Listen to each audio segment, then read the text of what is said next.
बिस्मिल्लाहिर्रहमानिर्रहीम अस्सलाम वालेकुम। कोडिंग विद हाफिज में आप सबको एक बार फिर खुश आमदीद। आज हम देखने वाले हैं फ्लेक्स बेसिस प्रॉपर्टी। ठीक है, बड़ी सिंपल सी प्रॉपर्टी है।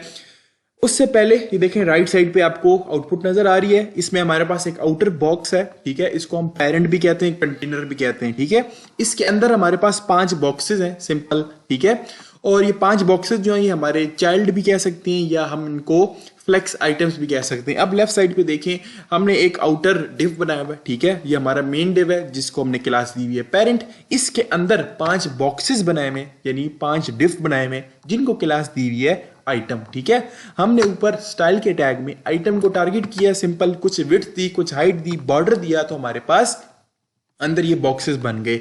इसी तरह आउटर बॉक्स बनाने के लिए भी हमने कुछ विड्थ दी, कुछ हाइट दी, बॉर्डर दिया, तो आउटर बॉक्स बन गया। फिर इसको एज अ फ्लेक्स लेआउट काम करवाने के लिए हमने डिस्प्ले फ्लेक्स कर दिया।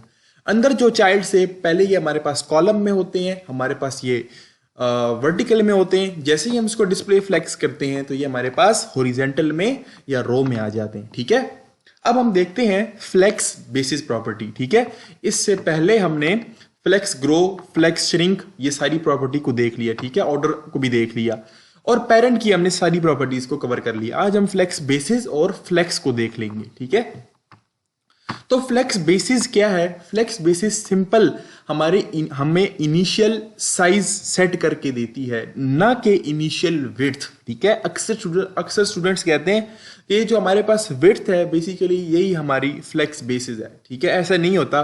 Flex basis initial size set करती है, डिपेंड करता है डायरेक्शन पे।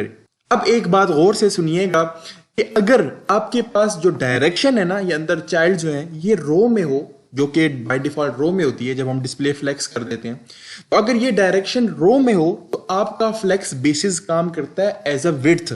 ठीक है, लेकिन अगर ये डायरेक्शन कॉलम में हो तो आपका फ्लेक्स बेसिस काम करता है हाइट के तौर पर। ठीक है, अब हम देखते हैं तो आपको समझ आ जाएगा। देखें, अभी इस वक्त ये रो है। ठीक है, एज अ रो काम कर रही है और ये नीचे हमारे पास विड्थ है 50 पिक्सल। मैं यहाँ पे देता हूँ फ्लेक्स बेसिस 50 पिक्सल ही पहले देते हैं, कोई फर्क नहीं पड़ा। लेकिन अगर मैं यहाँ पे कर दूं 20 पिक्सल तो देखें इनकी विड्थ जो है 20 पिक्सल हो गई, विड्थ कम हो गई। इवन विड्थ हमने पहले दी भी थी 50 पिक्सल। लेकिन क्या होता है, दूसरी बात समझ लें कि फ्लेक्स बेसिस जब हम यूज करते हैं तो वो ओवरराइड कर जाता है विड्थ को या हाइट को, डिपेंड करता है डायरेक्शन पर। तो मैंने आपको बताया डायरेक्शन अगर हमारे पास रो है तो फ्लेक्स बेसिस किसको ओवरराइड करता है? विड्थ को। ठीक है, अब देखिए मैं यहाँ पे विड्थ इंक्रीज करता हूँ, सपोज 60 पिक्सल करता हूँ तो मजीद बढ़ गई। जबकि मैं विड्थ को अगर कम करूँ तो कोई फर्क नहीं पड़ेगा, क्योंकि अब ये विड्थ जो है एज अ फ्लेक्स बेसिस काम कर रही है। ठीक है, इसी तरह अगर मैं इसकी डायरेक्शन कर दूं कॉलम, ठीक है, उससे पहले मैं इसको यूं कर देता हूं, इसको वापस 50 पिक्सल कर दिया। ठीक है, इसको रिफ्रेश करेंगे तो ये 50 पिक्सल हो गया। अब देखिए मैं यहां पे करता हूं इसकी डायरेक्शन, फ्लेक्स डायरेक्शन कॉलम। ठीक है, अब ये कॉलम में आ गए। कॉलम में जब ये आ गए, इसकी हम हाइट यहाँ पे कम कर देते हैं, बल्कि ठीक है हम अब फ्लेक्स बेसिस को देखते हैं। अब देखें इसकी हाइट इस वक्त है 65 पिक्सल। मैं जैसे ही इसको अनकमेंट करूंगा ना तो हाइट ये 60 पिक्सल ले लेगा। ठीक है, देखिए मैं इसको अनकमेंट किया, देखिए यहाँ पे हाइट कम हो गई। हम इवन यहाँ पे अगर 20 पिक्सल कर दें तो देखिए इसकी अब इतनी 20 पिक्सल हाइट हो गई बॉक्स की।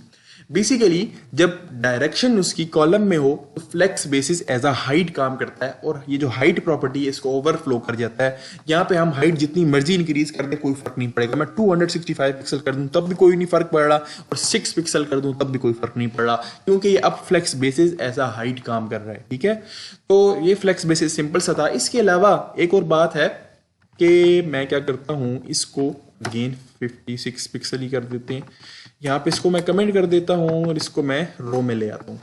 इसके अलावा एक और बात है, वो ये कि हम हर आइटम की इंडिविजुअली फ्लेक्स बेसिस यानी उसकी विड्थ और हाइट कंट्रोल कर सकते हैं। ठीक है, यानी अगर मैं यहाँ पे आऊँ, ये जो हमारे पास चाइल्ड 1 है, ये जो बॉक्स 1 है, इसके अंदर मैं लिखूँ style equal to flex basis. ठीक है, अब मैं यानी इसका सेट कर रहा हूं इसकी विड्थ। क्यों? क्योंकि इसकी डायरेक्शन इस वक्त क्या है? रो में है। ठीक है, तो हम स्पेसिफिक बॉक्स 1 की विड्थ भी कंट्रोल कर सकते हैं। सिंपल है, जिस तरह हम यहाँ पे विड्थ लिखते होते हैं इसी तरह हमने फ्लेक्स बेसिस लिख दिया। मैं यहाँ पे कर दूं सपोज 20 पिक्सल, ठीक है। अब देखें बॉक्स 1 जो है उसकी फ्लेक्स बेसिस यानी उसकी जो विड्थ है इस वक्त वो 20 पिक्सल हो गई, ठीक है। और अगर मैं यहाँ पे कर दूं 90 पिक्सल तो देखें बाकी सबसे बड़ी होगी 90 पिक्सल हो गई, ठीक है। यानी हम हर चाइल्ड पर भी यानी अलग अलग चाइल्ड पर भी हम ये फ्लेक्स बेसिस प्रॉपर्टी लगा सकते हैं, ठीक है। अब यहाँ पे एक और चीज है कि मैं सपोज इसको यहाँ से हटा लेता हूँ, हमारे पास अगेन उसी तरह आगे यहाँ पे मैंने विड्थ दी हुई है 50 पिक्सल, ठीक है। और जब मैं फ्लेक्स बेसिस को अनकमिट करता हूं तो वो 20 पिक्सल विड्थ ले लेता है सबकी। लेकिन अगर मैं यहाँ पे विड्थ को तो ये ओवरराइड कर जाता है, क्या ये मिनिमम विड्थ को भी ओवरराइड करेगा?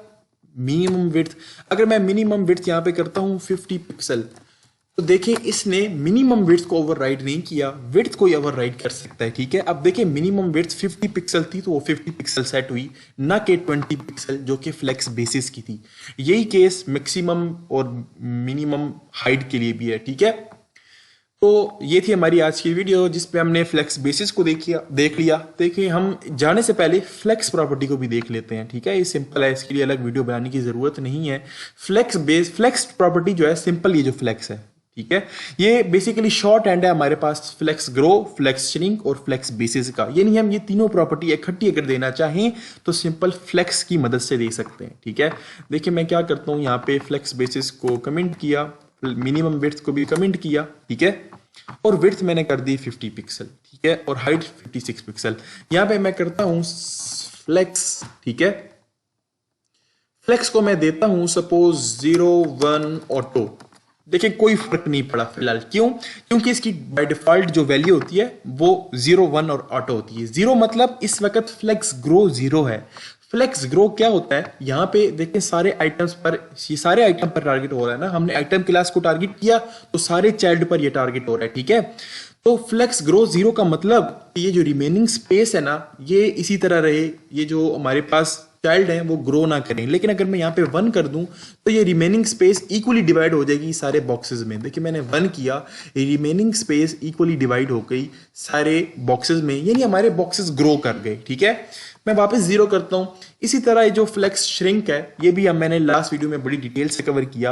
अगर मैं इसको 0 कर दूं तो क्या होगा कि जब स्क्रीन का साइज स्मॉल होगा और ये बॉक्सेस के पास जो ये राइट साइड पे स्पेस खत्म हो जाएगी, देखें तो ये क्या करेगा, ओवरफ्लो कर जाएगा। देखिए ओवरफ्लो कर गया, बॉक्स से बाहर निकल गया। लेकिन अगर यहाँ पे इसकी वैल्यू 1 हो तो ये ओवरफ्लो नहीं करता बल्कि ये श्रिंक करने लग जाता है। देखिए अब श्रिंक कर रहा है, ठीक है। तो फ्लेक्स श्रिंक पर मैंने बड़ी डिटेल से वीडियो बनाई। इसके बाद ऑटो है। ऑटो बेसिकली हमने किसकी वैल्यू दी, फ्लेक्स बेसिस की वैल्यू दे दी। जब हम फ्लेक्स बेसिस में ऑटो की वैल्यू दे देते हैं इसका मतलब वो विड्थ और हाइट को इस वक्त कंसीडर कर रहा है। तो मैं यहाँ पे ऑटो के बजाय कर देता हूं सपोज विड्थ है ना इस वक्त, क्योंकि ये डायरेक्शन इसकी रो है, मैं कर देता हूँ 20 पिक्सल। तो देखिए अब इसकी विड्थ जो है 20 पिक्सल होगी, ठीक है। इसी तरह अगर मैं कर दूं 70 पिक्सल तो अब 70 पिक्सल हो गई, यानी ये फ्लेक्स बेसिस को देख रहा है, ठीक है। तो ये थी हमारी आज की वीडियो जिसमें हमने फ्लेक्स बेसिस को देख लिया और फ्लेक्स को भी देख लिया, ठीक है। तो उम्मीद है आपको समझ आई होगी। इसमें कोई कंफ्यूजन है, कोई मसला है तो लाजमी कमेंट कीजिएगा, और अगर आपको समझ आ गई है तो भी कमेंट में लाजमी बताइएगा। जाने से पहले रिक्वेस्ट है, कोडिंग विद हाफिज को सब्सक्राइब कर दें। मिलते हैं फिर अगली वीडियो में, तब तक के लिए अल्लाह हाफिज।